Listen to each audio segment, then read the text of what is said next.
Ooh, it's gonna be my time.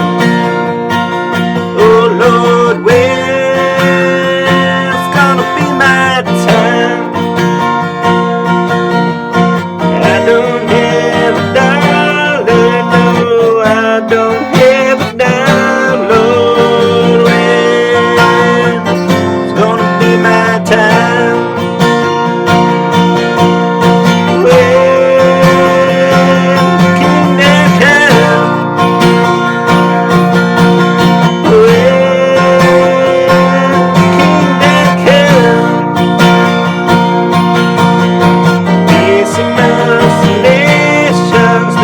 Fathers and sons, Lord, when the kingdom comes. Yeah, that's kind of a bitchy moany song. Sorry about that.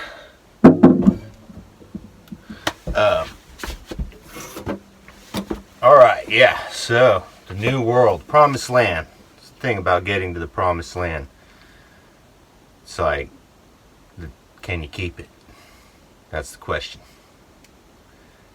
And what it comes down to is competition with the rest of the nations, which is really what society is made up of.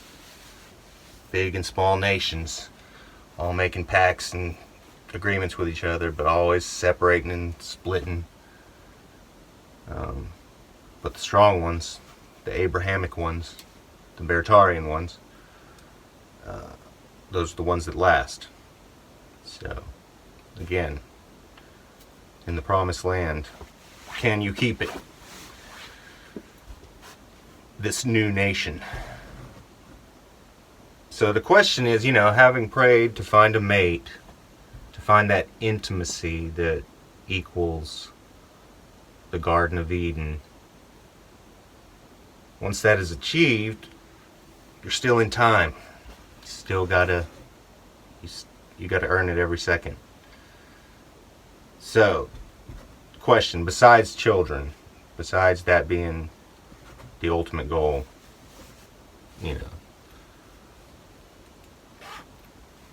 it's almost like I've never let myself just dream about what I would like to do as a monetary, as a true revenue stream. It's like until I was married, it was all about what do I need to do to get married.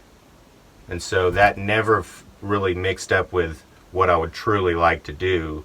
There was always the dissonance of what do I need to do to attract the right mate. And that's the dissonance that all young men are under.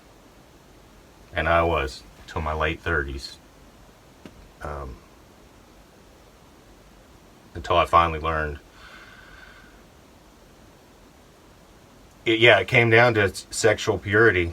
I mean, that's what Christianity is. That's what true nobility, true Christianity, true Judaism is. True Jewishness, let me say, is a sexual purity. That's what makes nobility. That's what tunes you into the frequency. And until you have that, there's always going to be the dissonance of I'm going to try to skip that to get to the promised land of true sexual, physical, spiritual, emotional, psychological intimacy. That's the home. That's the place of protection that your spirit is trying to get back to before it can ever think about anything else. And so, and still you reverse the process and think, what do I need? What is the true meritocracy in that? What is the true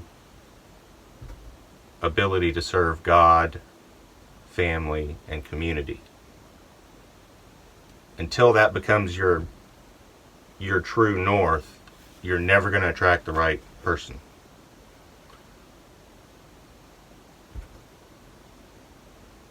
And so, having gotten to that milestone of human existence. It's like for the first time, I'm asking myself, what would I like to do? And I think the dream I've always had is just a gym slash rehab place for veterans. And not just veterans, but kind of geared towards veterans, because I have a military mindset, and the military structure, it just as it applies to business and productivity. It's that kind of gym I would want, where it's just not all the gay stuff about it and not all the macho stuff, just as like a ground zero for people to come get strong spiritually and physically, and if they need to pay a monthly fee, that's like my dream job. And so at the end of the day, it doesn't seem that far off, because I was listing my skills in the last video, being the best laborer on the planet and probably the best man of letters on the planet. That unfortunately there's monopolies on these two markets, and they just don't allow the real thing to do its thing right now. But my day's coming.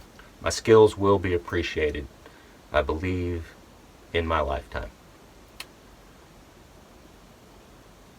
So, having my health, which is the ultimate, wealth.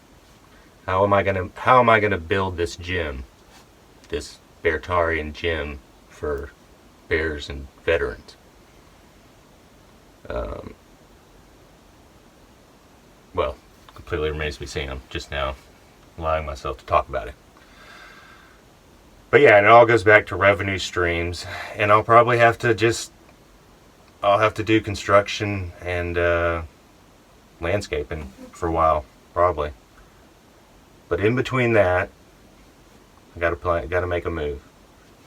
If it's the will of God.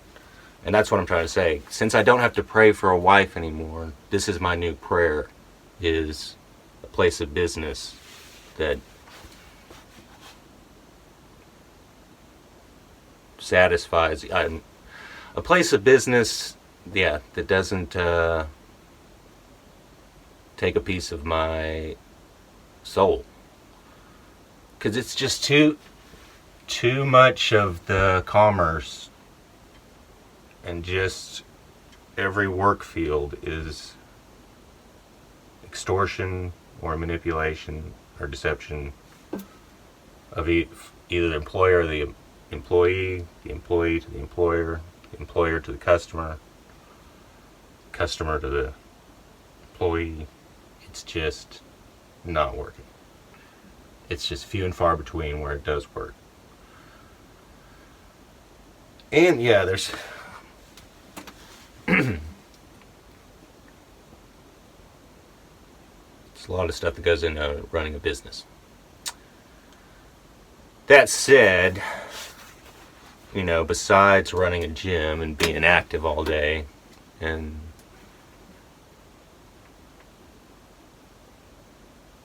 trying to help people in a lot of ways,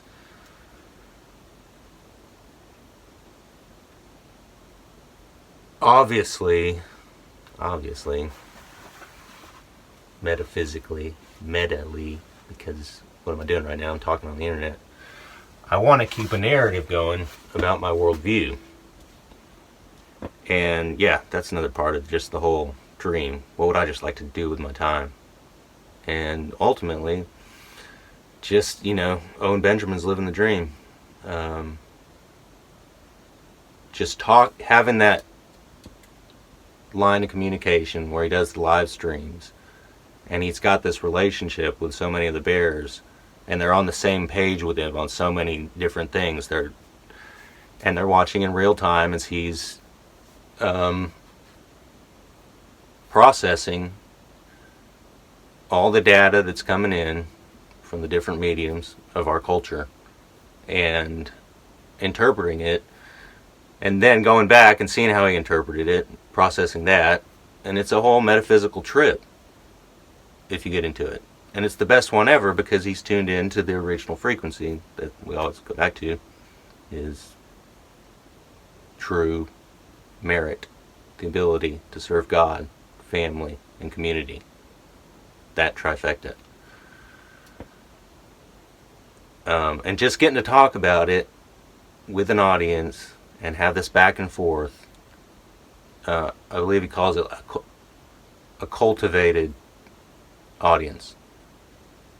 That's the goal, is to one day have a cultivated audience.